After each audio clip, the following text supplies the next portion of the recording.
Boa noite a todos. Agora de novo. Então, boa noite a todos.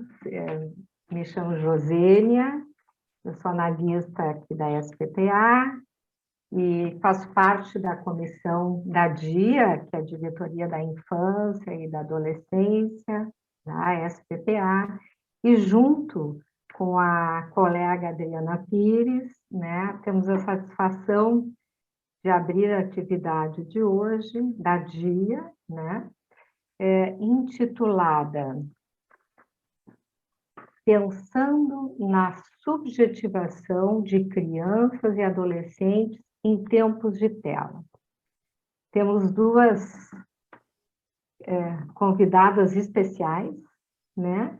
Sim, e acredito, pensamos, né, Adriana, que tanto a Mariângela como a Luciane vão nos enriquecer muito no tema de hoje, que nós vamos poder discutir, conversar e dialogar. Bom, então, as nossas convidadas, começar pela Mariângela. A Mariângela, ela é psicóloga, psicanalista pela Sociedade Brasileira de São Paulo, tem mestrado pela Tavistock, doutorado pela Unifesp, é coordenadora do Núcleo de Atendimento Pais-Bebês, pela Unifesp, docente do Instituto Sede Sapiense e participa do grupo Prisma de Psicanálise e Autismo da Clínica de 0 a 3. Então, e a nossa outra convidada, né, é da casa, da Luciane Falcão, é psicóloga, psicanalista, membro efetivo, analista de data da Sociedade Psicanalítica de Porto Alegre, professora do Instituto da SPPA e analista de crianças e adolescentes. Bom, então, nós vamos, né, como conversamos, assim, cada uma de vocês vai ter 20 minutos, né, para conversar, para expor as suas ideias, e aí depois, assim, de vocês apresentarem, a gente abre, né, para as perguntas, para as questões, né, e aí vamos conversar e poder, né, ter uma boa atividade. Vou começar, então, pela Mariângela Mendes de Almeida. Então, boa noite, Mariângela, novamente. Boa noite. Boa noite. Então, boa noite a todos. Obrigada, Josênia. Obrigada, Adriana, Luciane. É um prazer estar aqui. Obrigado, Grayson, pela ajuda, por esse recadinho já. Eu queria agradecer muito também a Kátia e todo o grupo de vocês pelo convite, por essa conversa tão oportuna, né? Esses contatos realmente foram presenteados e só são presentificáveis, de certa forma, né, por esse alcance viabilizado pelo contato que é facilitado pelo virtual. Então, apesar de todos os nossos percalços aqui, a gente também tem que agradecer muito essa possibilidade, né? E quando eu fui convidada pela Kátia para falar desse assunto, a ênfase solicitada foi para o impacto dos tempos de tela na subjetividade de crianças e adolescentes de forma cotidiana geral, e não pelo viés do trabalho clínico, necessariamente, né? Que é uma proposta bem oportuna e que traz muito a pensar do ponto de vista dessa responsabilidade social, que o olhar psicanalítico também inclui, e do quanto, nesse momento, a gente já tem muito a pensar do ponto de vista desses elementos, né, que a gente pode refletir sobre as reverberações no desenvolvimento de algo que se tornou tão banal, tão inovadamente comum, e parte da vida do nosso dia a dia, mesmo antes da pandemia, né? Mas que, de certa forma, foi muito acelerada ao longo do advento da pandemia e de uma vivência já que dura quase 3 anos, né? Essa responsabilidade social, né, do psicanalista, a gente pensa, inclusive, no nosso papel como formador de gerações, de profissionais também, mas de nossos filhos, netos e futuros adultos. O lugar do qual eu falo é de uma adulta sexagenária, né, que viveu a infância e boa parte da maturidade totalmente distante da tela onipresente de hoje, e até um pouco resistente a essas mediações, né? Eu falo inicialmente como uma verdadeira inativa digital, gosto de brincar com essa palavra, porque não sou nativa digital, me considero uma inativa, mas que agora teve que se intensificar, de certa forma, em todas as formas de contato e de receptividade na própria polissensorialidade, transmodalidade, para encontrar maneiras, né, de continuar o nosso contato, seja durante a pandemia até pessoal, mas também continuando nossa forma de trabalho, e que descobriu uma riqueza enorme nesse campo. Entretanto, se eu me penso como criança, como bebê, né, e eu achei importante esse percurso traçado na minha própria história para pensar a infância diante de inovações, né, eu falo também como neta de uma costureira contadora de histórias e testemunha de duas aparições do cometa Halley, né, o cometa Halley é um evento que acontece na vida de alguém no máximo 2 vezes, né, e uma das minhas avós era uma costureira muito contadora de histórias. Um outro avô projecionista de cinema, marinheiro tatuado à mão. Um outro avô catedrático, compositor musical e diretor de filmes desde a época do cinema mudo, com ideais de cinema educativo. E uma outra avó crítica de arte, trabalhadora em museus, exposições e panoramas e bienais internacionais, simpatizante de várias dimensões diferentes, como a quiromancia, né? Ela era uma interessada em aspectos que pareciam a ela bastante inovadores, né? Como a quiromancia, e um autor interessante que naquela época que ela conheceu ainda estava em viralização, entre aspas, inicial, que era um autor que falava da importância de considerarmos o desenvolvimento psíquico da criança como o berço do adulto, né? Acho que já deu para perceber quem é esse autor, né? O nosso conhecido Freud. Então, acho que desde bebê tenho no sangue esse aspecto do vídeo olhar. E como comentei sobre ele, né, em alguns textos, pensando nessa ideia do vídeo olhar do observador psicanalítico, né, por via da formação Sterbic, que é tão presente em nossa construção como trabalhadores em saúde e educação, antes mesmo de nos tornarmos psicanalistas, né? E também falei dele muito em trabalhos relacionados à intervenção pais-bebês, intervenções iniciais, como condensando essa possibilidade de um olhar para fora a partir do impacto da cena clínica em nosso continente interno, expandido na discussão coterapêutica, na intervisão da conversa clínica entre grupos de trabalho e supervisão.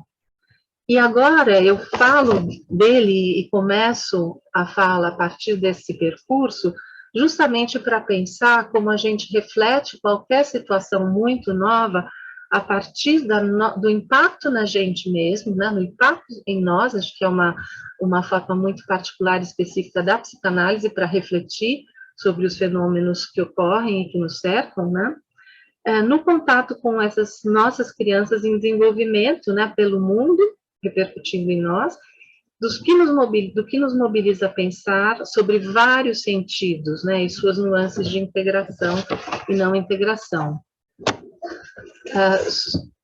De novo, ainda recorrendo a esse aspecto mais primitivo, só como criança mais crescida eu vi chegar em casa a TV mobiliário estrangeiro, que só veio depois de muito tempo do radinho de meu pai, que o acompanhava e ressoava pela casa desde as rotinas matutinas.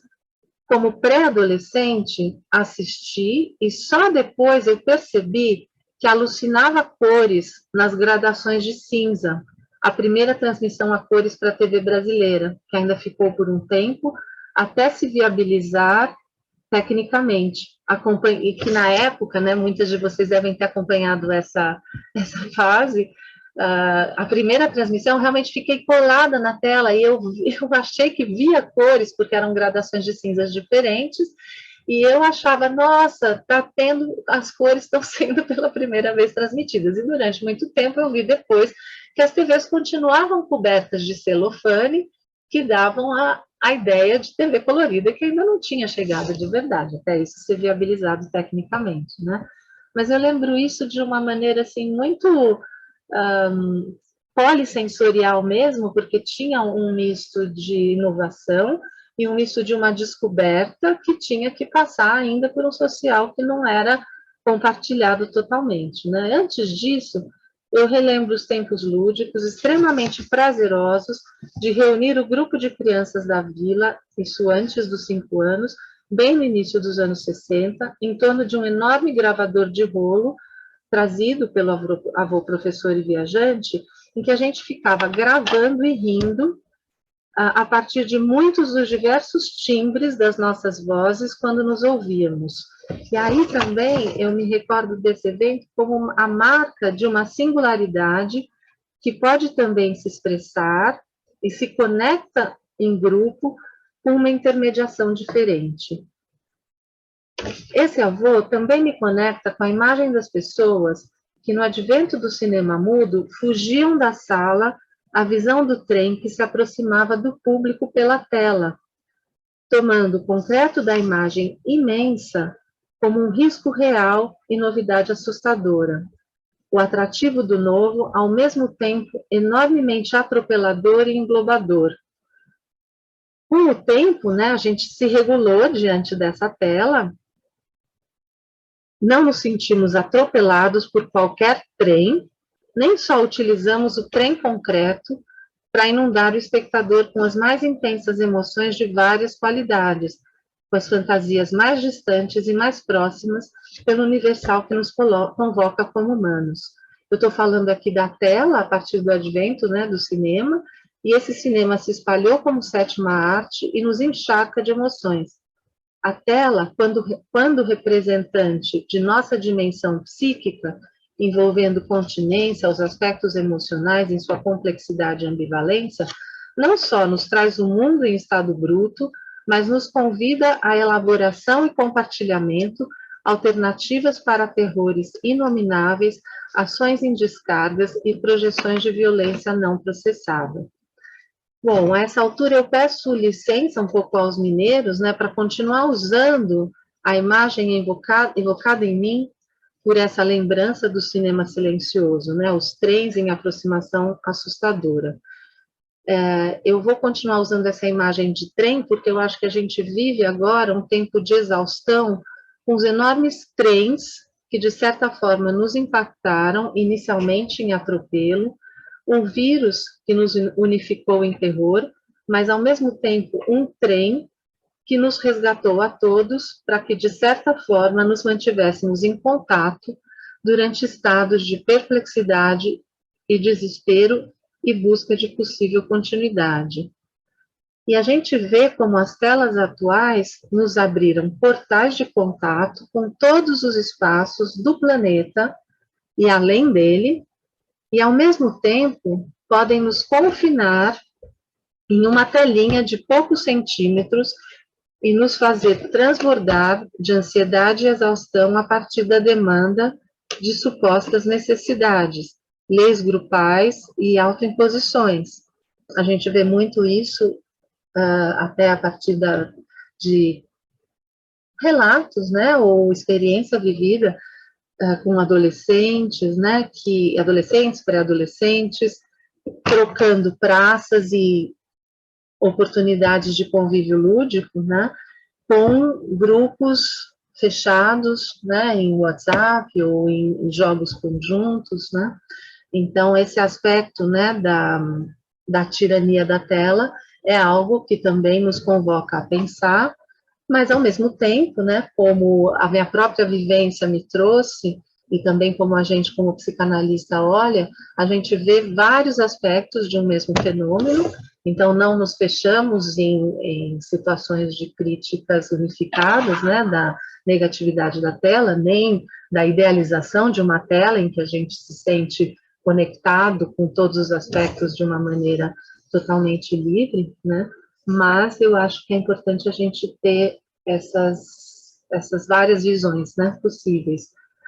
Então, eu vou falar um pouquinho agora, deixa eu pensar se eu vou mostrar o filme agora, eu acho que não, acho que vou falar um pouquinho também de como, a partir da experiência da tela, uma das coisas a que eu recorri foi pensar nas ideias do Daniel Stern sobre a questão da percepção amodal ou transmodal, que é uma forma de conhecimento primitivo inicial do bebê, e que é o que nos traz o sentido e o conceito de várias coisas, mas a partir da confluência e da consensualidade entre vários aspectos dos sentidos, né?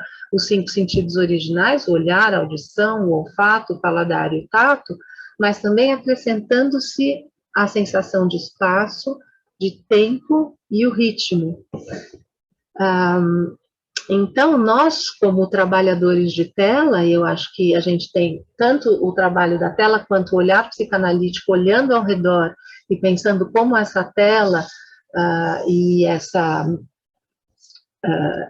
era, né, dos tempos de tela e tecnologia também estão ocupando o cotidiano e a infância das crianças. Pensando nisso, então, a gente eu procurei pensar como essa quebra de referências e como esse aprendizado como bebê, de certa forma, nos convoca a fazer um novo nascimento diante de uma nova realidade, utilizando também com tanto empenho e tanto maravilhamento, da mesma maneira que nós, como bebês, vamos descobrindo o mundo. Então, nós, como profissionais e como adultos vivendo nesse momento de tanta novidade, temos um aspecto também de bebês redescobrindo toda essa possibilidade de integração e, ao mesmo tempo, também vivemos essa quebra de referenciais que nos convida a uma reestruturação. Eu vou mostrar o filme agora, que eu acho que é um filme muito impactante, vocês devem ter visto no YouTube na hora que ele viralizou. Acho que o Grayson conseguiu o som também. Eu vou mostrar esse filme, que vocês já devem ter visto, mas com uma narração que eu só vi agora, na hora que eu fui recontratar esse vídeo para vocês. Eu achei a narração muito interessante também, né, porque ela parte de um equívoco, que eu acho que é um equívoco que supõe que o adulto é aquele que vai estar cuidando das crianças, para ver crianças em risco na tela, e ao final uma frase que depois eu não vou falar, a frase final, mas que eu acho que ela nos impacta muito também e nos convida a polemizar isso e discutir. Então, você pode mostrar, Grayson? De criança muito perigosa que chocou o mundo. Quer ver? Abre aí. Ô Dudu, uma criança ali em cima do prédio e do lado um adulto. Você vai ver o que o adulto faz para tentar socorrer a criança, ele pula. Olha o que o adulto faz para agarrar a criança. 2 meninos parecem se divertir no topo de um prédio ali, 22 andares. Ô Amanda, quem vê a cena é terrível, porque a criança numa peripécia ali para fugir do adulto poderia ter até pulado. E o adulto também correu um risco danado ali, ó, de tentar. Ou ele pulava e se arriscava e ainda tentava salvar a criança, ou ele deixava do jeito que tá e aí poderia ser uma tragédia anunciada ali, hein, Amanda? Dudu, que aflição. Na verdade, são 2 crianças que estão brincando entre 2 prédios na província de Hubei, na China. Parece, né, até uma pessoa adulta quando a gente olha num primeiro momento, mas na verdade são 2 crianças. Segundo informações da imprensa local e nas redes sociais também não se fala em outra coisa, os 2 teriam ido até este local mais alto dos prédios, porque a cancela da porta estaria com problemas, estaria emperrada, então estaria livre para qualquer um simplesmente chegar ao topo do prédio e fazer alguma bobagem, alguma besteira, né, Dudu? Esse caso agora está sendo investigado. As crianças estão bem, tá? Que que vocês acham dessa frase final? As crianças estão bem, tá? Chama muito atenção isso, né, gente? Na verdade, são duas crianças, uma mais velha e uma mais nova, brincando de se arriscar no infinito. Parece um videogame ao vivo, né? No videogame isso acontece. As crianças pulam grande distância, se matam, renascem, têm várias vidas. E, realmente, para uma brincadeira de criança ser realizada dessa forma, a gente pensa que universo, né, se apresenta a elas onde o limite não existe o limite físico, a onipotência é enorme, a criança pequena parece que está querendo aprender com o outro como fazer, né? Ela chega perto e se afasta, uma mistura de receio, de medo, não chega perto lá, né, do precipício, mas está observando, quer dizer, como é isso, desse risco, né, em que as crianças se põem, qual é a participação dos aspectos de fantasia que não podem se realizar, a não ser ali num concreto, né, em cima de um concreto e de uma queda. Então, isso nos faz pensar muito. A partir disso, eu pensei em alguns aspectos que são quebras de referenciais importantes, pensando nessa polissensorialidade, né?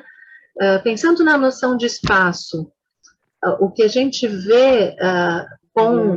Oi, quanto tempo? 5? 5. Tá bom. Então, eu vou falar dos referenciais. A questão da noção de espaço, né? A gente vê o espaço pode ser aqui, pode ser lá, pode ser um mesmo espaço, pode ser um espaço cruzado em 2 segundos, né? Nessa era da tecnologia pela tela. O tempo pode ser um tempo em que a gente faz 1000 coisas ao mesmo tempo, né? E não tem o tempo do processamento, dos aspectos vivenciados.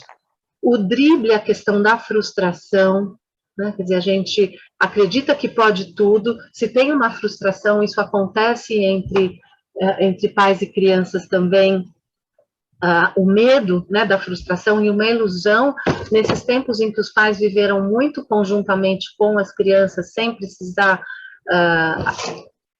enfrentar desafios externos, a gente vê a ilusão de que uma proteção é possível, né, pelos pais. Eu acho que isso que tem a ver com o equívoco da narração, né, de que os pais estariam lá ou estariam salvando. O que a gente vê hoje, muitas vezes, é uma dificuldade também de sair dessa bolha para enfrentar desafios com os limites naturais que a gente pode ter em relação à frustração, né? Uma certa dificuldade e confusão entre realidade e fantasia, que eu acho que também está expressa nesse filme, né? Um certo triunfo narcísico da onipotência e muitas vezes uma dificuldade de pensar o coletivo como um aspecto também de desenvolvimento, e esse triunfo narcísico da onipotência, da dificuldade de lidar com a frustração, da não aceitação da frustração, levar a elementos de escolhas muito mais narcísicas, individuais do que coletivas. E também, só para finalizar, a primazia do sensorial e do concreto em detrimento a esse percurso do simbólico, né, ao ter que colocar em atuação muitos dos aspectos que poderiam ser vivenciados internamente como fantasia, mas que são colocados em termos do concreto, esse desejo sem intermediação, que precisa ser realizado, mesmo que implique muitos riscos, e o atraso de um processo de autonomia acompanhada, né, que também acho que o filme demonstra, como essa autonomia que seria acompanhada e, ao mesmo tempo, aos poucos a gente vai dando conta dos riscos e aprendendo a se movimentar sozinho, mas que aqui no filme é um pulo, é um salto que já implica numa super possibilidade de um super-herói que atravessa um vazio. A autossuficiência, né, a ilusão dessa proteção absoluta pela própria capacidade, que não é fantasia, né, mas é, às vezes, até uma questão alucinatória, e só finalizando mesmo, a possibilidade, será que existe, né, da gente depressivamente, em termos de uma posição depressiva, manter toda a tradição oral, lúdica, que caracterizam as transmissões entre as gerações desde muitos anos, acho que por isso que eu falei de como eu me colocava aqui para falar disso. Será que a gente está perdendo essa possibilidade da transmissão entre as gerações ser via tradição oral, presencial, lúdica, parental, né? A conexão das gerações como tendo diferenças, mas também podendo ser parcerias, né? E de uma maneira que poderia ser também sempre intermediada pelo humano, além de contar com a complementação das novas evoluções que a tela com certeza pode oferecer. Então, para iniciar, eu queria ficar por aqui e depois a gente pode conversar mais na discussão. Obrigada. Só complementando, a primeira impressão que eu tive do vídeo é que eram artificiais, né? Que era um jogo ali, que não era verdadeiro, né? Era algo fake, assim, né? Uma montagem, né? Não, isso é montagem, né? Mas também tive uma dúvida, assim, bom, é um adulto, né? Bom, suscita muito, né? Obrigada, Maria Ângela. Luciane? Ok. Obrigada, gente. Eu acho que a gente podia era fazer a discussão toda a partir, né, dessa maravilha que a Maria Ângela traz. E, enfim, eu acho que, enfim, muitos aspectos, né, que a gente poderia discutir. E a Maria Ângela abriu um baú, eu também comecei a me reportar, eu acho que, né, mais ou menos da mesma geração, e quando tu falaste da chegada da televisão a cores, eu me lembrei de uma grande frustração na minha vida, porque na minha casa tinha também aquelas televisões, meio que um móvel assim, e começaram a anunciar que teria televisão a cores, que as imagens, eu me lembro que eu e meus irmãos pulávamos assim, de alegria, até que vem... Acho que meu pai diz, não, gente, esta televisão não é a cores. Um dia a gente vai poder comprar uma cores, mas esta não tem. E muitas vezes botamos o papel celofane na frente para fazer de conta que era colorido. Então, é interessante isso, né? E uma outra questão, né? Bom, primeiro, deixa eu só fazer um agradecimento ao dia especial ao Grayson, que mais uma vez me salvou aqui, Grayson, com toda essa questão de tecnologia, que também eu não dou conta, né? Mas eu também preparei alguma coisa para a gente poder pensar juntos, né? Mas enquanto a Mariana estava falando, eu me lembrei de duas questões, né? Uma, quando a Mariângela falou dessa questão dos avós, né? E toda essa questão desse olhar, né, vamos dizer assim, vindo, né, de uma outra geração, estimulando.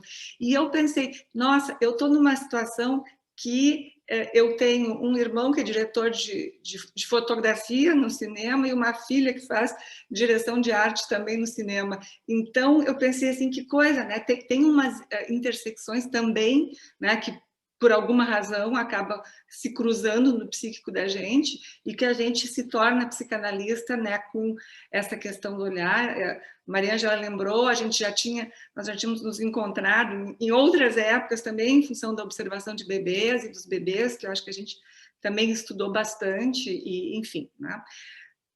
Mas duas questões antes de especificamente para o que eu trouxe. Uma é que no início da pandemia, eu também, aqui na SPPA, o pessoal chamou e a gente acabou escrevendo alguns volumes da revista ali sobre a pandemia, e um artigo que eu escrevi foi junto com um rapaz, um doutor em comunicação, né, e que a gente foi discutir a materialidade da comunicação, né, o que implica toda esta questão destas telas, isso a partir da pandemia, e aí a gente vai, né, ver todas as teorias da materialidade, que são antiquíssimas, né, e que a gente, de uma certa forma, não tinha feito este uso na nossa comunicação, porque nós íamos de corpo e alma para o consultório, né, a partir da pandemia a gente precisou alterar tudo isso.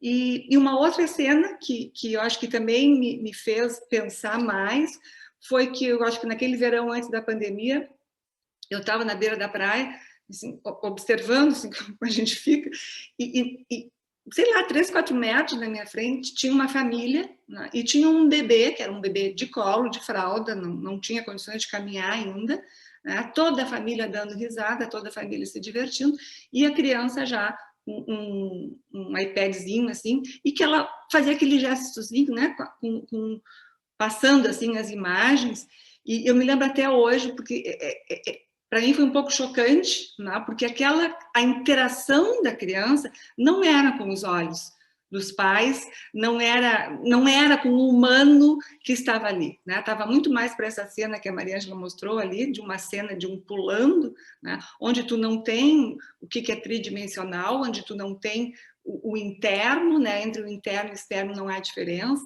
Então, eu acho que são questões que de uma certa forma, a nossa geração não estava acostumada, né? Mas que está aí para a gente lidar. Então, o que eu preparei para a gente, enfim, conversar um pouquinho, eu trouxe para vocês algo que eu estou estudando nesse momento, que são algumas ideias do Roussillon, né?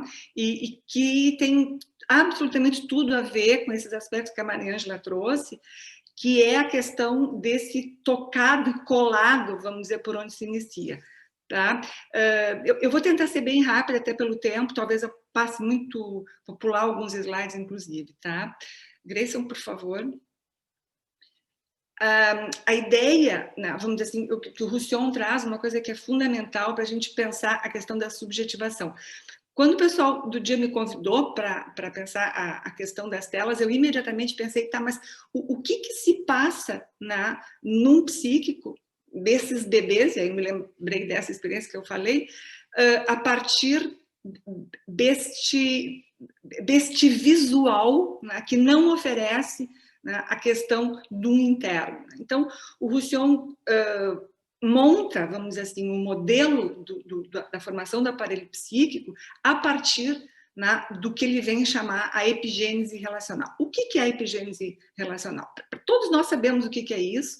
Nós vamos usar a ideia de Winnicott, né, quando ele fala da mãe suficientemente boa, né, que eu já vou falar mais sobre isso, mas a essência, né, é que todo o processo de psiquização do sujeito, ele ocorre baseado neste modelo da epigênese relacional, né, e que, vamos dizer assim, tudo vai se passar no modelo de relação.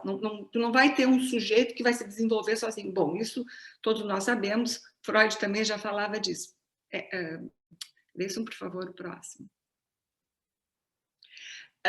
Toda esta montagem, né, deste aparelho psíquico, ele vai definir, e aí vem os detalhes, né, que o Roussillon vai chamando a atenção da gente. Não é só a gente pensar assim, ó, é o ambiente que dá a resposta, né, mas é assim, é a forma, é que tipo de resposta, né, vai se passar num bebê no seu ambiente, né?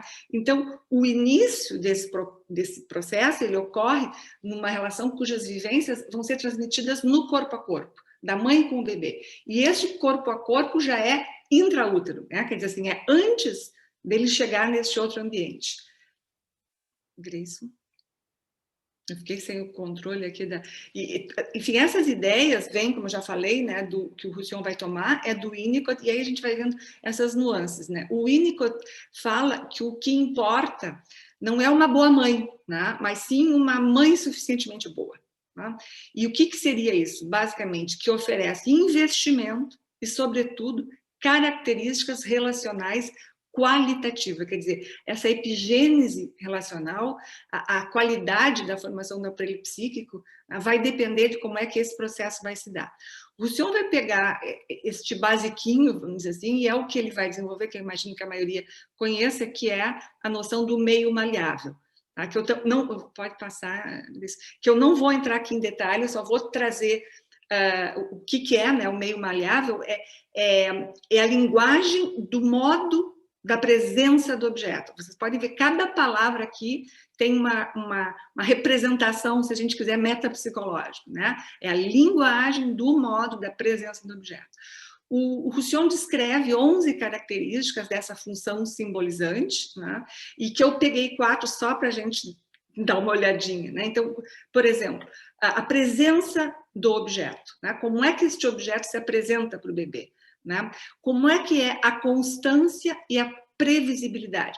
é um objeto constante, é previsível, né? É um objeto suficientemente sensível, né? Capaz de captar esse aspecto que a Mariana está trazendo de todo esse sensorial, né?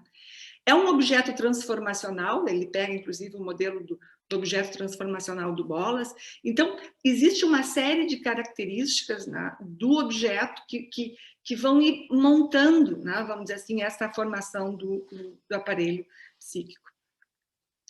O Winnicott diz: uma mãe suficientemente boa fornecerá à criança a possibilidade de encontrar o que esta é capaz de criar através da alucinação. Que aí o Winnicott diz, né, o criado e encontrado.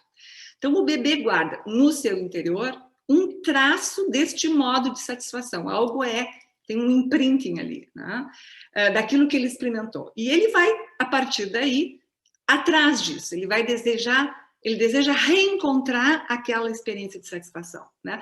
E o Roussillon faz um outro detalhe. Ele faz uma pequena diferença e diz assim: um objeto criado quase encontrado, né? Porque jamais o objeto vai ser aquele encontrado lá naquele momento, né?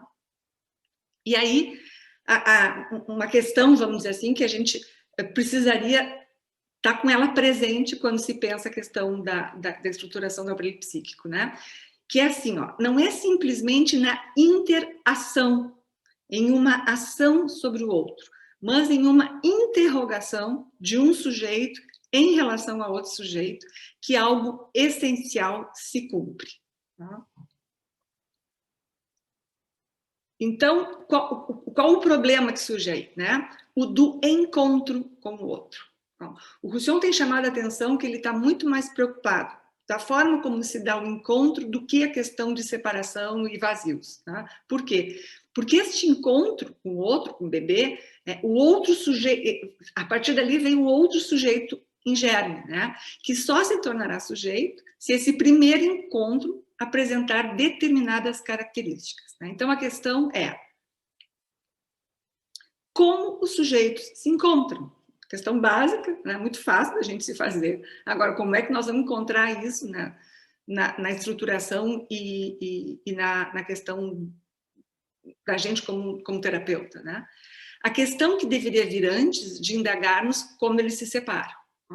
Então, quanto melhor a qualidade do encontro, mais fácil vai ser a separação. Quanto pior a qualidade, maior tendência à colagem ao outro. E agora eu vou entrar nessa questão da colagem, né? Nesse modelo da epigênese, né, que o Roussillon traz, ele vai mostrar assim, ó, nessa formação desse aparelho psíquico há uma trama, né, são diferentes fios que vão montando, né, que passa basicamente pelo cuidado corporal, pelas zonas erógenas, pela sexualidade da mãe, pelo significante enigmático e pela descoberta do interior do corpo.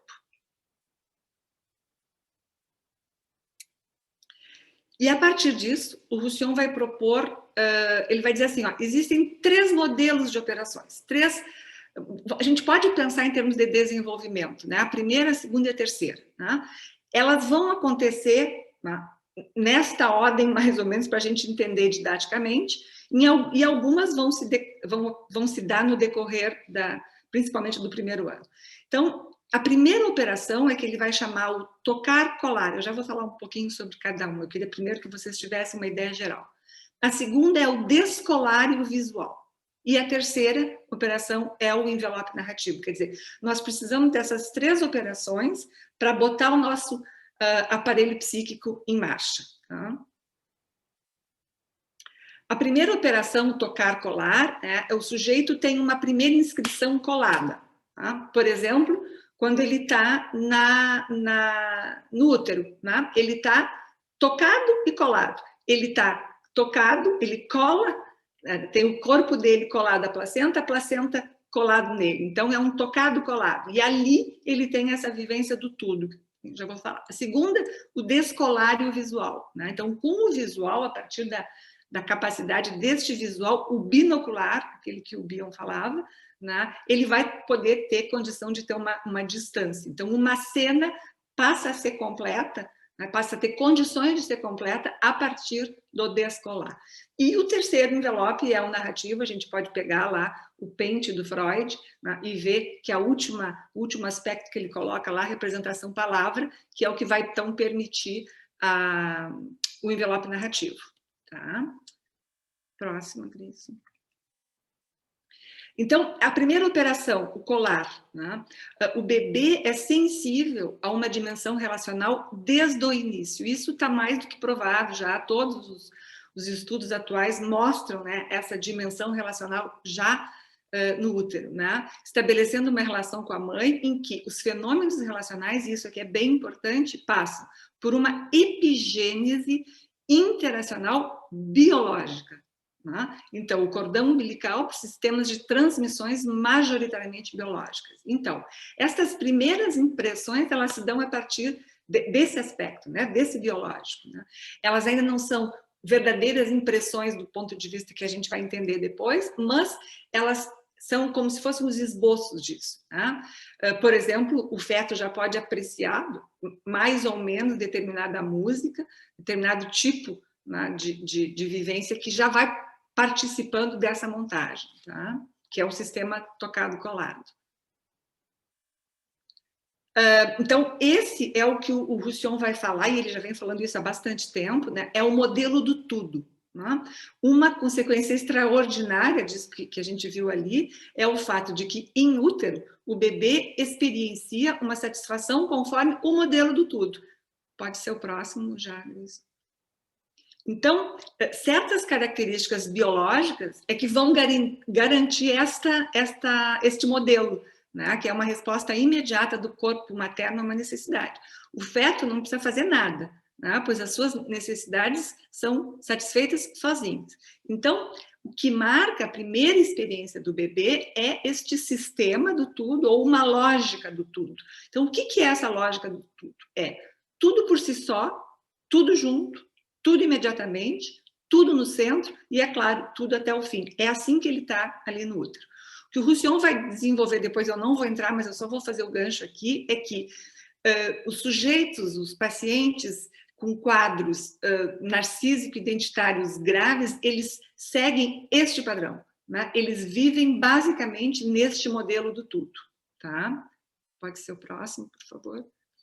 Então, essa primeira inscrição, né, é o que ele vai chamar, então, envelope de inscrição, e que ela ocorre pelo contato. Né? Isso a gente já viu até, acho que dá para passar, mas é só para lembrar que o Roussillon também utiliza o modelo do eu-pele do Anzier, né? Que é o primeiro o tocar e o colar. Né?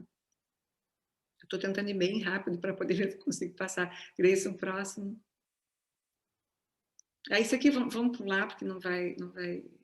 Tá. A segunda operação, então, descolar o visual. Né? O descolamento, então, tu tá colado, tocado, que é o modelo do tudo, dentro do útero, e o segundo movimento, então, é o descolar, e aí o visual vai ter uma participação importante. Né? Então, graças às propriedades da visão binocular, quer dizer, ele pode agora começar a ver a distância, né? Porque se ele está muito colado com a mãe aqui, ele e a mãe ainda não fizeram esse descolar. Né? É capaz, então, de distanciar os objetos, ao passo que uma visão não binocular, o olho fica colado. Tá? Pode passar nisso, por favor. Então, como se dá esse processo do descolar? Né? Então, na colagem, tudo é igual, é o modelo do tudo. Em seguida, uma vez realizada a primeira impressão, pode ocorrer um processo de descolar, que introduz a possibilidade de conservação devido à distância. O Roussillon vai pegar o modelo do bloco mágico do Freud, tá? Para explicar, todo mundo conhece. Né? E o terceiro, né, é o processo que corresponde àquilo que se desenvolve em torno do visual como capacidade de introduzir essa distância. Né? Portanto, introduzida a distância, o descolar vai tornar possível uma cenarização, ação. Tá? Logo, a passagem à identidade de pensamento, que é algo que é o que vai, segundo Freud, vamos ver o próximo, porque eu já vou falar isso, é um pensamento do Freud, é o próximo. aqui, porque a partir disso é uma coisa aparentemente simples do Freud, mas que nos ajuda, né? Que é quando o Freud diz assim, para simbolizar, o sujeito precisa renunciar à busca da identidade de percepção do objeto, o sistema de tudo, né? O sistema do colado-tocado, ele precisa renunciar a isso, né? Ele precisa renunciar a encontrar o objeto idêntico, por isso o Roussillon vai falar quase, né, quase idêntico, vamos dizer assim, e renunciar à busca do reencontro com a experiência interior absolutamente idêntica ao encontro atual, que não vai existir, né? Então, o sujeito precisa investir a identidade de pensamento, né, que é o que vai permitir a representação simbólica. Pode ser o próximo. Quanto tempo eu tenho?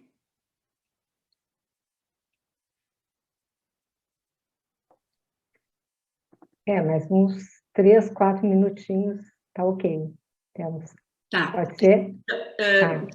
Então, vamos só passar, vamos passar, tá, Grayson? Uhum. Aqui o quase tudo, vamos passar. O quase tudo é no sentido, né, esse segundo movimento, que o Roussillon vai juntar com a ideia do sentimento oceânico, né, do Freud, quase tudo imediatamente, quase tudo por si só, totalmente ao centro. Próximo, por favor, eu acho que eu vou direto. Grayson, vamos lá, passar por isso. Vamos adiante, Grayson. Vamos adiante. A terceira operação, o envelope narrativo.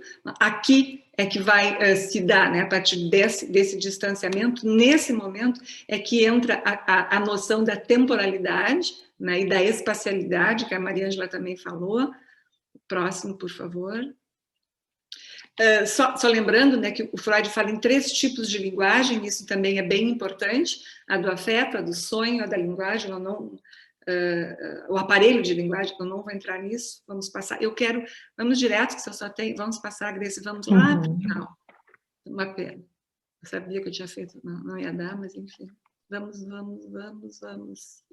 Essa imagem talvez seja importante, antes de eu chegar no final, né, que é, a partir desses 3 movimentos, né, dessas 3 operações, então, o aparelho psíquico, a criança começa a ter condições de fazer isso, cenariza ação, a partir de uma ação psíquica, agora, então, com esses elementos constituindo. Tá? A fala é uma ação, o desenhar é uma ação, o brincar é uma ação, né? São formas de linguagem.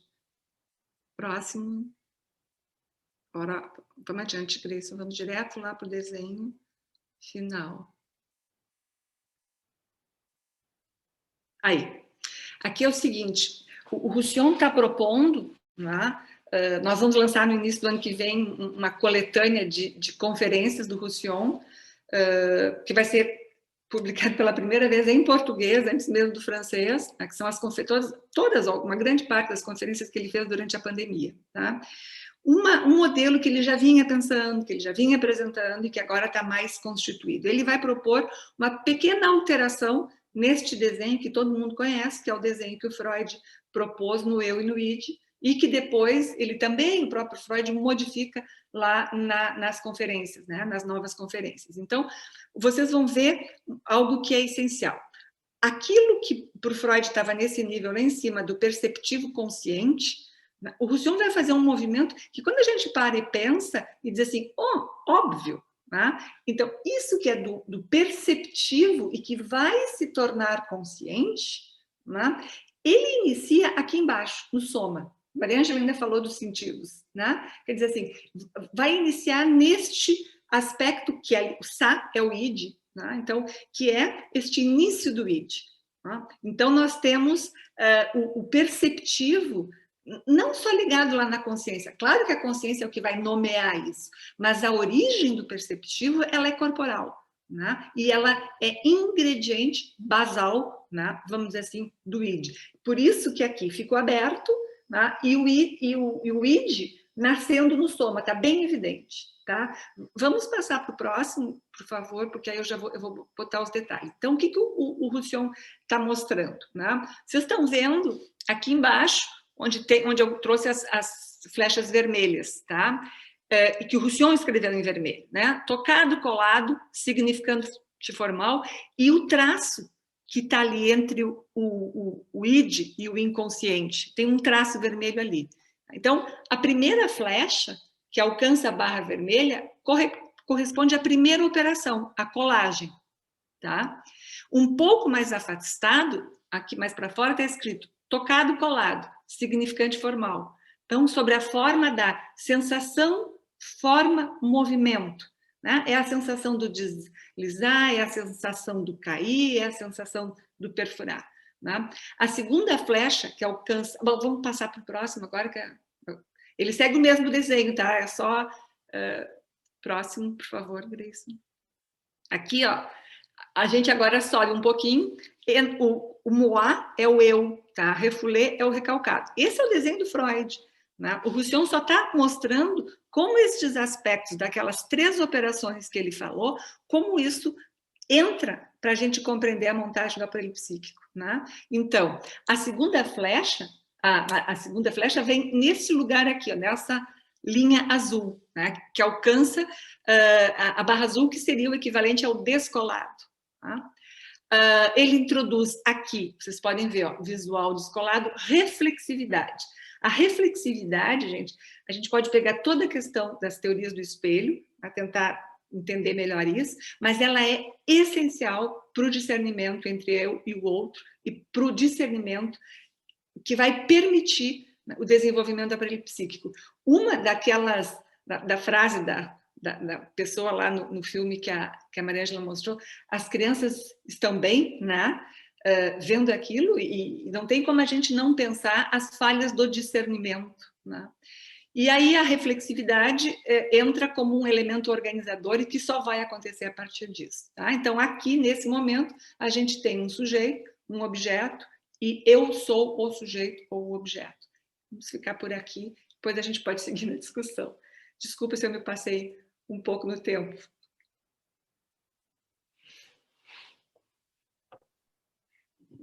Foi necessário, né? Um pouquinho passado, mas acho que, né, vocês duas assim nos trouxeram, nos abrilhantaram, né, Adriana, com uma aula, assim, né, da gente poder falar do primitivo, da constituição, né, do sujeito, da subjetividade.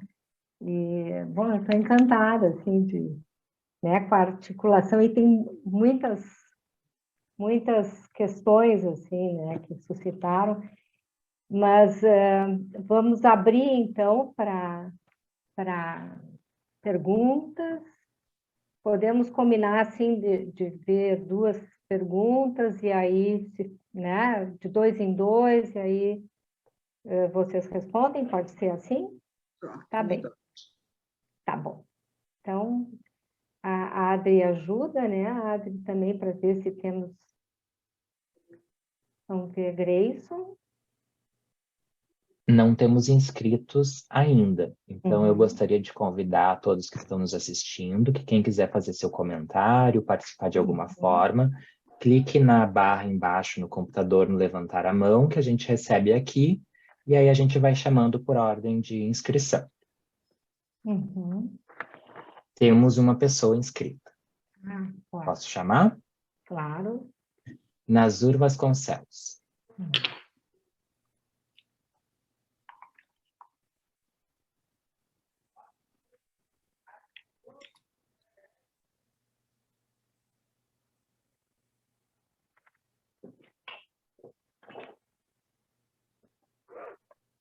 Pode abrir seu vídeo, seu microfone, por favor. Boa noite, Nazur. Boa noite a todas.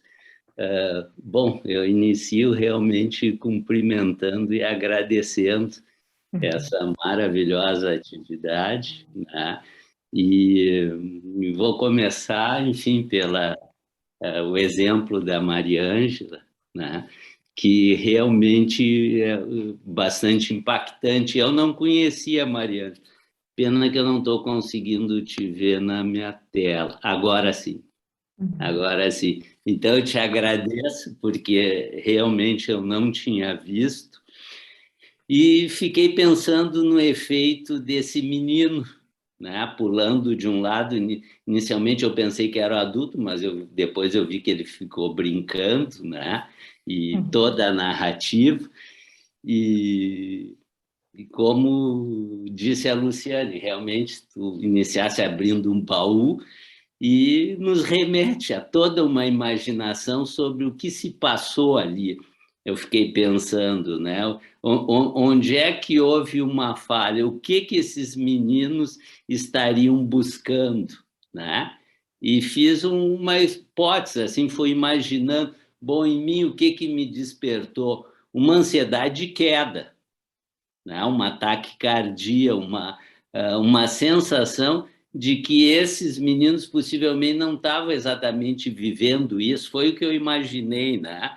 A impressão que me deu é que havia uma necessidade de viver algo no corporal, né? Que não ficasse apenas na tela, no virtual, de viver essa sensação no brincar, no corporal, né? E isso me remeteu também à etapa da desilusão. Parece que eles tiveram a ilusão, mas não a etapa de Winnicott da desilusão, né? E o corporal nos traz muitas desilusões. No corporal temos limites, temos quedas, temos dores. Bom, isso foi a fantasia que eu fiquei e a imaginação com tudo isso, né?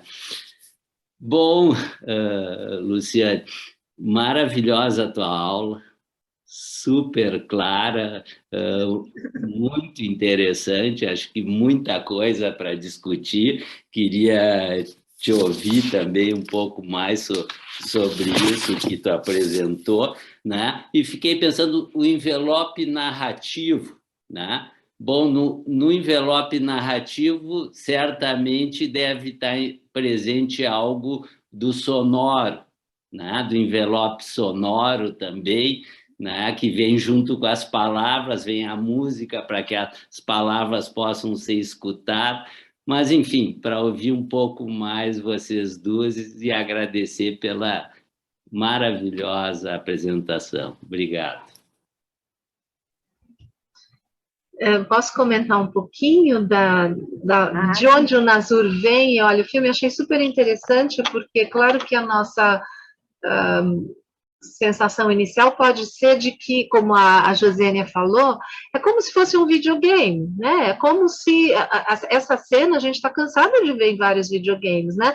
Desde o Mario, né? Do videogame que vai pulando plataforminhas, desde os videogames mais antigos até os mais novos, em que o risco também acontece e é desafiado a todo momento.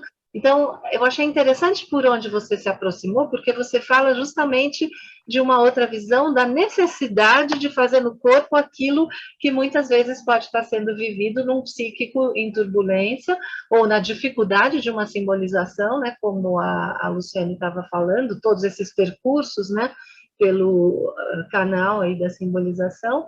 Então, essa necessidade no mundo contemporâneo de viver algo no corpo.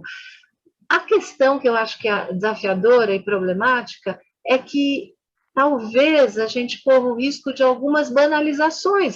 Eu vejo muitas crianças em que isso é aglutinado, né? Essa situação da necessidade da experiência sensorial do corpo, com algo muito pasteurizado em termos do que é um cuidado, do que é um risco, do que é um aprendizado por meio da experiência emocional e do que é uma experiência no tudo, como a Luciane falou, né? Tudo agora, tudo para ontem, tudo para agora, tudo sem diferenciação nenhuma, sem o tempo do processamento. Aí é que eu acho que talvez a gente tenha muito a trabalhar como psicanalista para poder colaborar com essas famílias que vivem angústias também diante de demandas da mesma ordem. Então, essa, ao mesmo tempo, parece uma mimetização, mas que eu acho que beira também a banalização. Hoje a gente estava discutindo uma criança que ele dizia assim, nossa, eu fiquei muito bravo na escola, eu não quero mais ir na escola porque briguei com a diretora brigou comigo, né? Mas eu quero matar, eu só não vou de arma, não levo um facão, porque eu sei que não pode levar facão na escola. Então, ele dizia do não poder, ele incorporou a regra social do não poder levar faca na escola. Mas quando ele dizia, eu quero matar para analista, ele não incorporou nada da vivência, e nem, né, do ressoar no outro dessa proposição. Então, acho que essa banalização da experiência emocional, das ações e da repercussão no outro é que é algo que a gente talvez precise cuidar mais, né? Não só em cima do prédio. Uhum. Eu queria também entrar na discussão, Nazur, obrigada pelos aspectos que tu trouxeste, e eu acho, eu fiquei me lembrando, eu tinha trazido ali, né, a questão das falhas no discernimento. O primeiro microsegundo do filme eu também não conhecia, Mariângela, muito obrigada.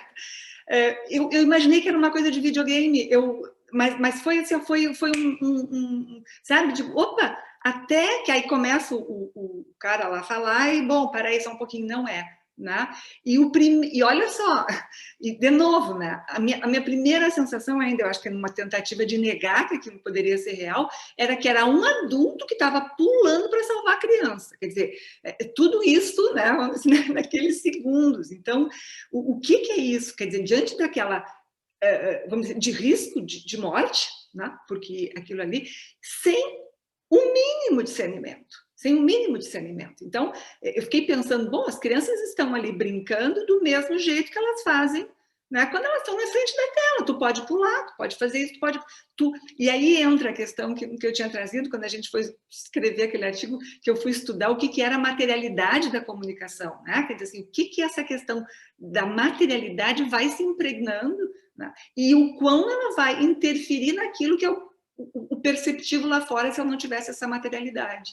Né? E eu acho que isso ataca, né, todo o nosso processo perceptivo e vai se infiltrando, né, para as falhas que o Freud mesmo falava lá na negativa, né, a necessidade de tu fazer o discernimento de atribuição, né, e depois o discernimento de existência. Então, eu acho que isso assim é algo muito, muito forte que a gente vê, né, essas falhas. Nazur, com relação ao envelope narrativo, sim, né? O sonoro, como eu entendo, tá? Não sei se é bem assim, mas eu entendo que o sonoro, ele entra no tocado colado, né? Ele começa a fazer parte lá, porque a partir do 7º mês de gestação, o bebê já está com o aparelho auditivo completo, né? Então, ele já é capaz, inclusive, de discernir, né, o som, tanto que, né, se gosta mais do rock ou se gosta mais de uma música clássica, porque ele já tem capacidade de discernir, né, a voz da mãe, a voz do pai, enfim. Então, este sonoro já entra. Ele é um sonoro, digamos assim, ainda sem forma, se a gente pudesse dizer, né? Ele ainda não pode dizer, este é o som do cachorro, ou esse é o som, ele ainda não pode narrar, né? E dizer, mas ele já tem o imprint, né? Ele já tem o traço que foi marcando. E eu acho que é exatamente isso que o Roussillon vai chamar a atenção, que este primeiro tocado colado, né, no descolar, ele segue, né? Ele segue porque ele está como traço, ele está como uma impressão no aparelho psíquico. Tá? Então, justamente porque agora faz parte do meu aparelho psíquico, é que vai dar para depois eu chegar lá e dizer, este é o som do gato, esse miado é um gato, ou, né? Enfim. Então, o envelope narrativo, ele é a terceira operação, vamos dizer assim, e aí, né, a gente sabe, é muito, muito próximo, né? E o Roussillon toma isso, né, do pente, né, que o Freud faz lá na interpretação dos sonhos, né? A primeira inscrição, identidade de percepção, né, para depois tu poder chegar na identidade de pensamento, né? Que para ter a narrativa tem que ter o pensamento e a simbolização. Né? Não sei se... Obrigado, Luciane, faz todo sentido. Obrigada, Nazur. Grayson, temos mais inscritos? Temos sim. Uhum. 2 pessoas. Chamo as 2? Pode ser? Mariângela e Lu? Sim, Pode sim. ser? Tá, então sim. Vamos. Rosaura Lembert e Lúcia Grigoletti.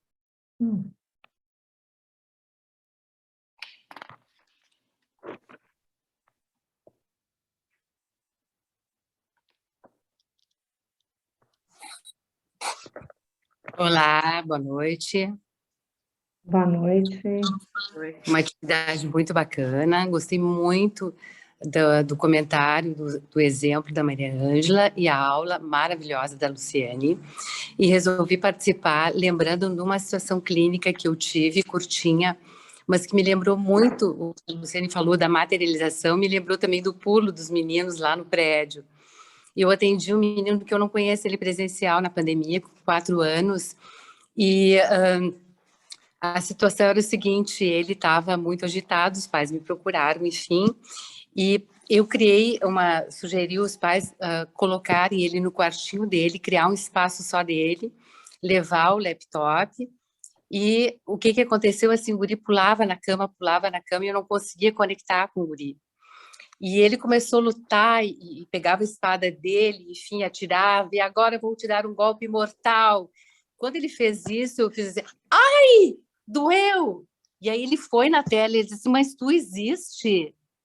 E a partir daí se desenvolveu todo o processo de trabalho, de tratamento, que foi maravilhoso, assim, para a família, para mim, que aprendi muito, né? E a família conseguiu ajudar esse menino a entrar num estado realmente, assim, de conexão maior. Então, eu só trouxe esse exemplo curtinho para trazer para vocês, assim, essa experiência que eu aprendi muito, que lembra o pulo dos meninos lá, e que é o pulo do meu menino na cama, e que quando eu me apresentei como pessoa real, né, ele conseguiu entrar, então, em tratamento. Então, era essa a minha contribuição. Parabéns pela atividade.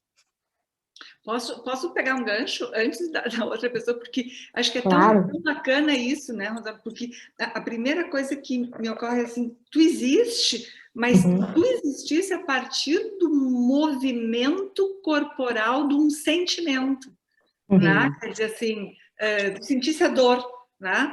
Ai, doeu, né? Vamos dizer assim. Então, é interessante isso, porque é uma conexão, né, com algo que realmente passa pela vivência do corpo do outro, que é aquilo das primeiras lâminas, né? Quando o Roussillon fala da epigênese relacional, é um corpo a corpo, né? Então, se tu tem uma materialidade, tu perde o corpo a corpo. De uma certa forma, tu introduz quando tu faz o gesto. Muito, muito legal isso, Madonna. Muito...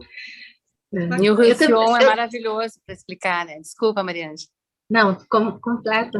Não, o Roussillon, ele realmente sustenta muita coisa para a gente poder, né, entender e pensar e estudar bastante ele, né? Então, Rosaura, eu queria também comentar algumas coisas que foram disparadas pelo que você falou.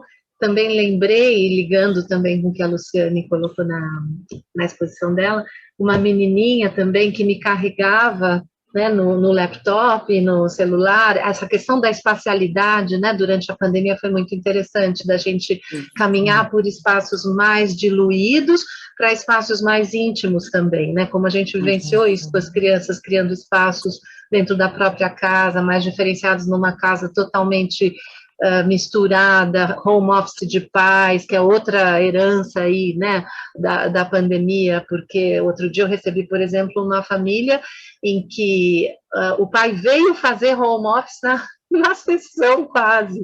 O casal veio com o filho e o pai tinha que abrir uma banca de doutorado e ele falou, olha, eu não tive como, eu tive que trazer o meu laptop, eu vou ficar na outra sala enquanto eu abro, eu faço o meu trabalho online e depois eu venho. Então, é uma herança dessa situação de tudo pode estar no mesmo lugar, a toda hora, a mesma coisa, 1000 tarefas, né? Multitask total.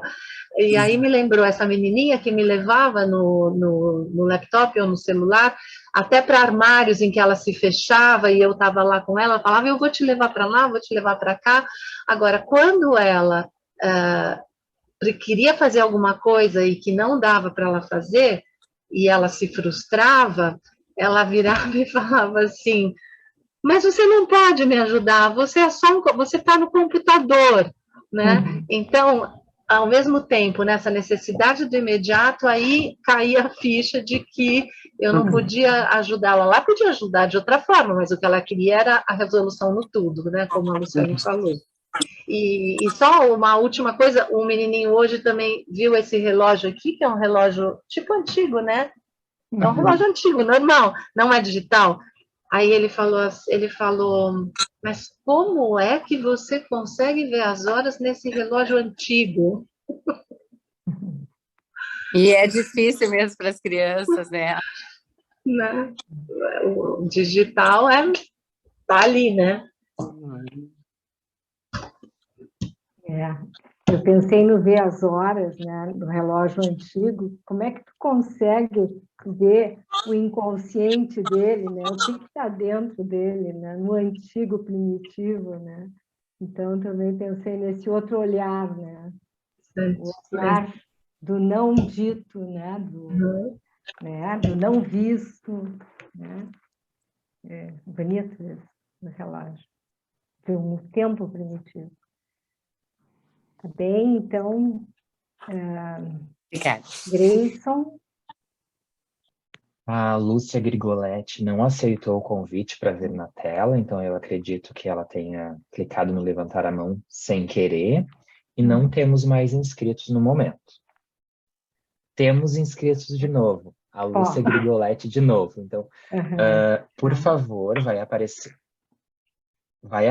um aviso na sua tela. Você precisa clicar no OK ou aceitar.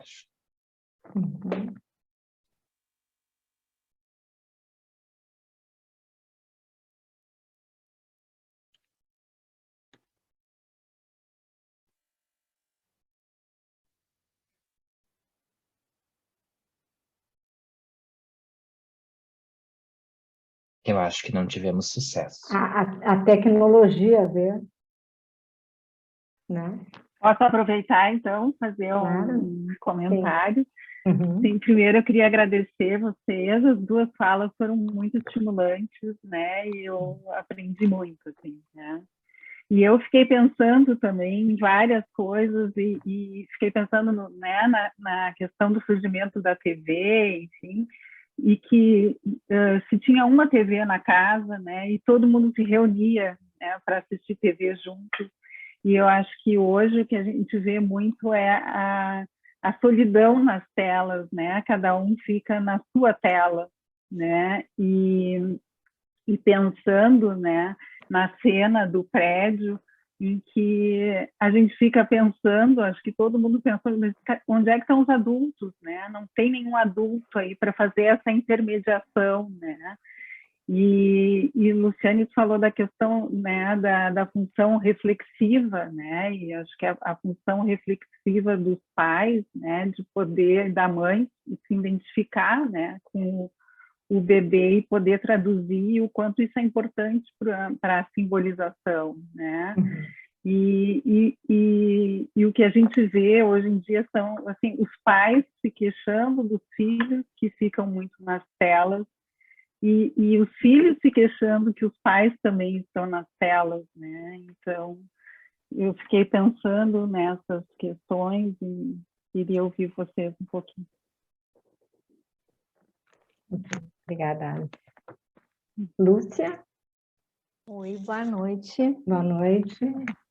Queria parabenizar a Mariângela e a Luciane. Mariângela, nós nos conhecemos na Itália. Faz um tempo já, num congresso. Tu pode te dizer de onde tu é? Eu sou de Pelotas, Lúcia Grigoletti de Pelotas. A gente se conheceu no congresso lá, de observação de bebês. Olha. Tá bem, queria fazer só algumas observações para ti, para a Luciane, que eu achei muito boa a fala de você, né, para refletir, para pensar. Vou muito ao encontro que a Adriana estava trazendo em relação àquele vídeo, Mariângela. Eu realmente fiquei a pensar sobre a barreira protetora das crianças, o quanto não surgiu, né, pensando na mãe ambiente, assim, pensando em Winnicott, na mãe ambiente, o quanto essa barreira protetora não pôde surgir, né, uma construção para que as crianças pudessem discernir esse dentro, esse fora, as situações de risco. Acho que isso me fez pensar muito no adulto que lida com a criança, ele que constrói esse psiquismo com a criança. Então, pensei muito em relação, né, a essa cena. Acho que suscitou muito a barreira protetora, onde andava, né, totalmente vazada, me passou assim. Em relação a ti, Luciane, que me surgiu, que foi muito interessante, assim, e me reportei a um caso, mas não vou trazer detalhes, mas é de trabalhar com o psiquismo da mãe, ou de profissionais até que trabalham com prematuros. O quanto tempo de descolar é muito diferente de um bebê a termo. E o quanto isso muitas vezes leva a uma tradução equivocada das reações e do tempo do bebê prematuro. Quantas vezes ele precisa, por uma situação de estresse, de se isolar, é difícil para ele fazer um olho no olho, porque pelo estresse que já viveu, então ele precisa se proteger mais. Então tem um time do prematuro que muitas vezes me passa que ele é desconsiderado, porque ele já nasceu. Então é como se ele tivesse que ter reações como um bebê a termo. Então acho que quando estou falando do colar, descolar, principalmente descolar, o quanto a gente tem que fazer uma leitura muito diferenciada com um prematuro. Depois eu sei que ele engrena no desenvolvimento, mas aqueles primeiros tempos de vida precisam ser considerados ainda em útero, né, com uma colagem mais necessária, né, do que um outro bebê a termo, que eu acho que isso é importante, porque muitas vezes esses indicadores de estresse de um bebê prematuro, eles são vistos, né, como característica de uma criança autista. E, no entanto, são estresse de um bebê prematuro. Não se configura, né, indicadores de autismo. Eu te coloco isso porque me chega a angústia de uma mãe nesse sentido, né, que o bebê ainda não fazia olho no olho com o bebê, mas ele não fazia no tempo exato que a mãe queria, mas ele fazia num outro momento. Então, ele precisou de um tempinho diferenciado. Mas achei muito, muito agradável as tuas falas para repensar algumas questões. Então, queria só agradecer vocês compartilharem o conhecimento de vocês de uma forma tão, tão agradável assim. Tá bem. Posso responder? Quer responder primeiro? Pode ir, Mandeu. Então, bom te ver de novo, Lúcia. Ótimo esses retornos, né? Esses elos de reencontro.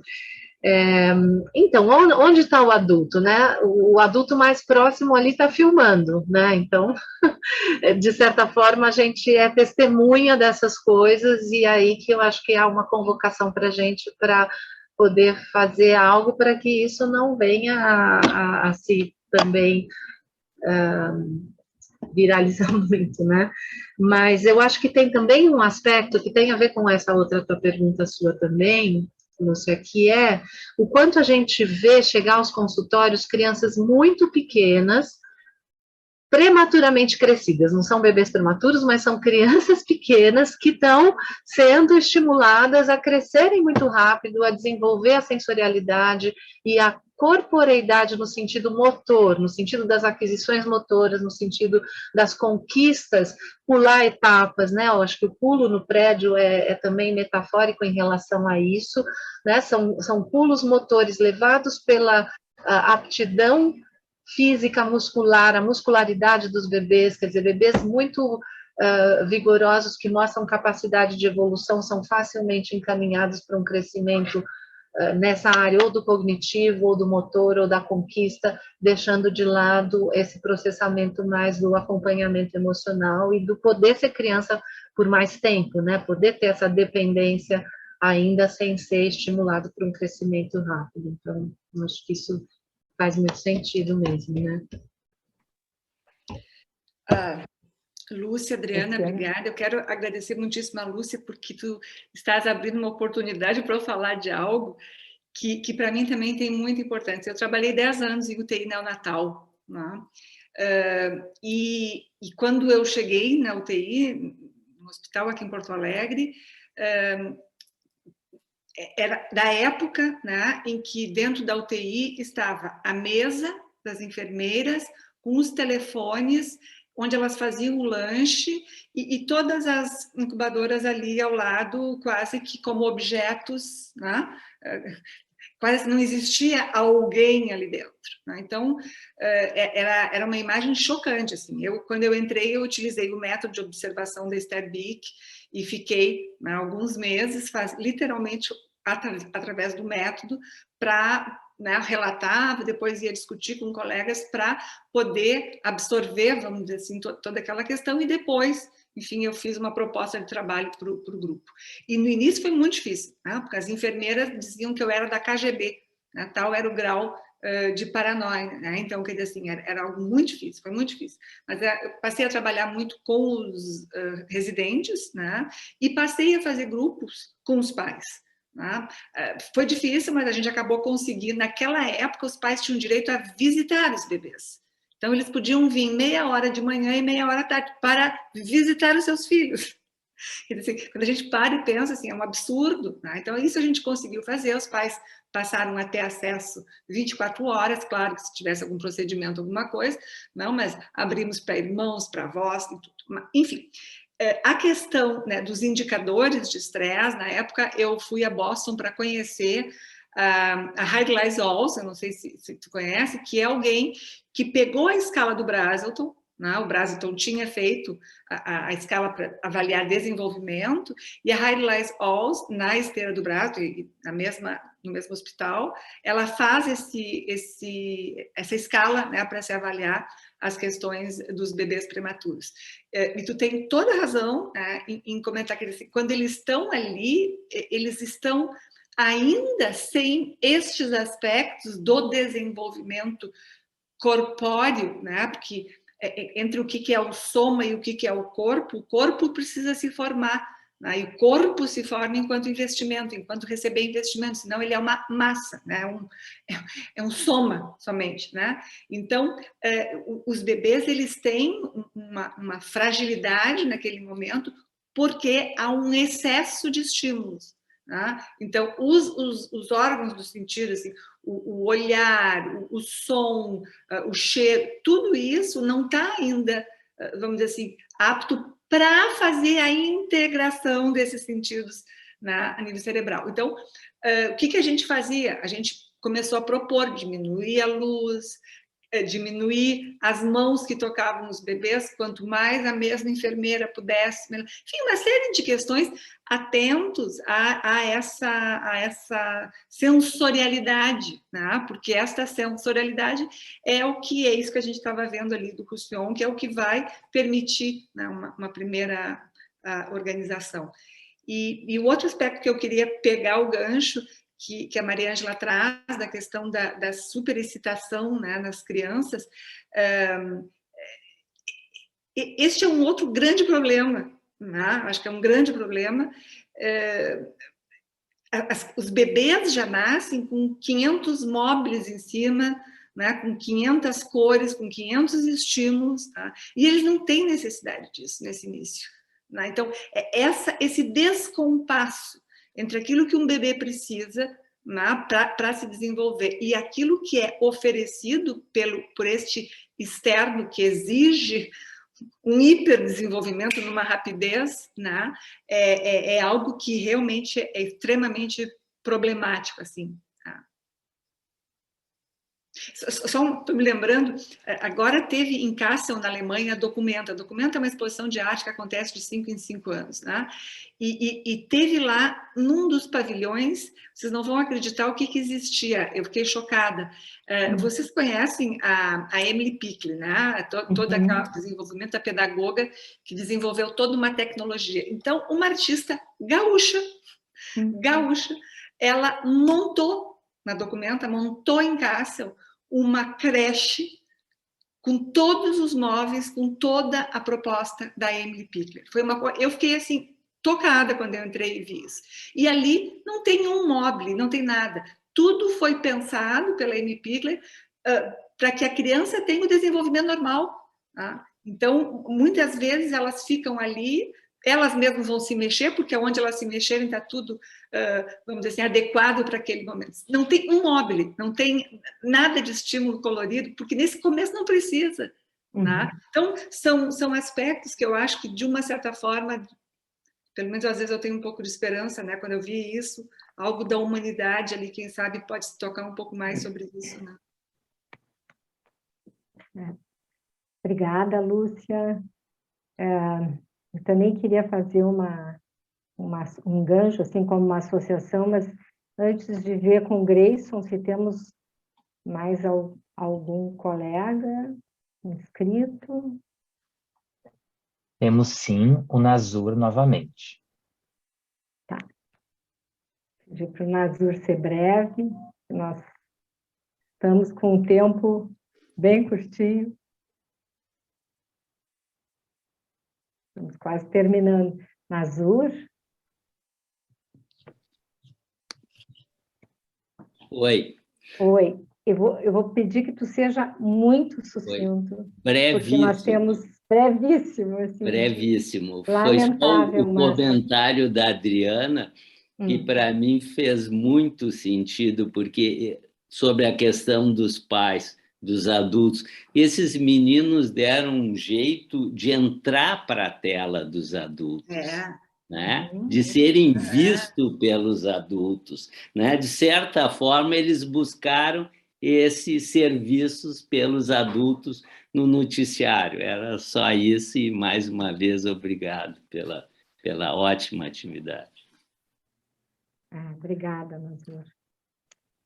Bom, associando, né, o que o Nazur falou, eu lembrei da cena dos meninos e tem uma fala que diz que a cancela da porta estava emperrada, né?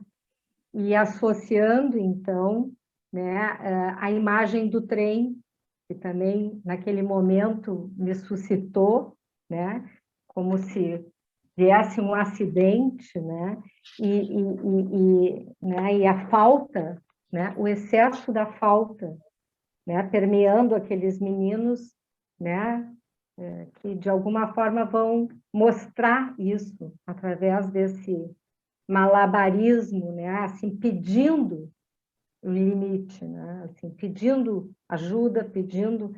E aí eu me lembrei de uma cena que eu estava no trânsito e vi no trânsito um carro, enfim, tinha uma criança pequena, acho que devia ter 2 aninhos, com uma tela no banco de trás, e a mãe dirigindo, que era a mãe, imagino, dirigindo olhando um celular,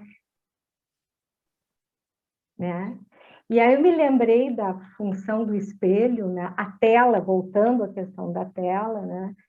Que a doutor fala, né? O Lacan também, o Winnicott, né? Mas assim, a função o espelho, que ele pode ser alienante, né? Ele pode alienar, né? Se não tiver o outro, né? Que possa, né? Dar o interdito, né, dessa alienação, ele fica fisgado, né, por aquela imagem. Então, o quanto uma tela, né, nos adolescentes pode fisgar, ou seja, alienar, né, e a importância, né, do outro, né, que possa ver, né, possa medir essa alienação e estar presente, né, junto dessa alienação. E se não tiver o outro, fica alienado, né? Fica dentro de uma tela fisgado, né? Para aqueles meninos, assim, a sensação também. E a imagem da mãe, né, e dessa criança eram alienados, assim, né? Uma coisa de como cada um na sua tela, né? Então, como a tela tem esse paradoxo que carrega, né? Porque ela comunica como nós aqui, né?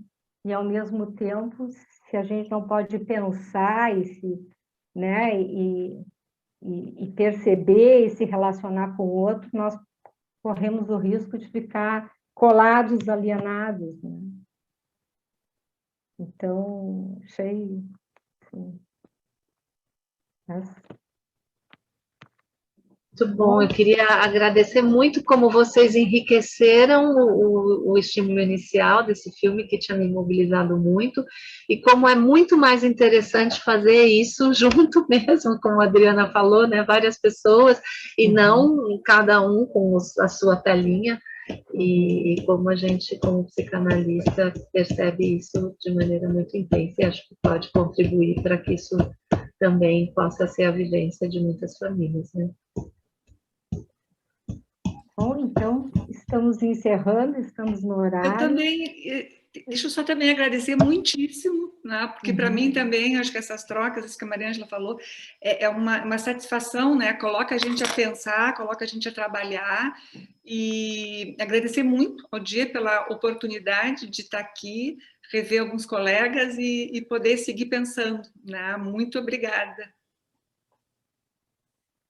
Bom, nós agradecemos, né, imensamente, acho que assim, foi muito rico, nos sentimos alimentados assim, por essa, né, compartilhar esses pensamentos, as ideias, os conhecimentos, a experiência rica de vocês, né? Então, Adriana? Então, agradecer também, acho que foi uma noite muito estimulante, né, e, enfim, rica mesmo. Obrigada. Bom, muito obrigada, né? Até uma próxima. Obrigada pelo... Obrigada. Obrigada.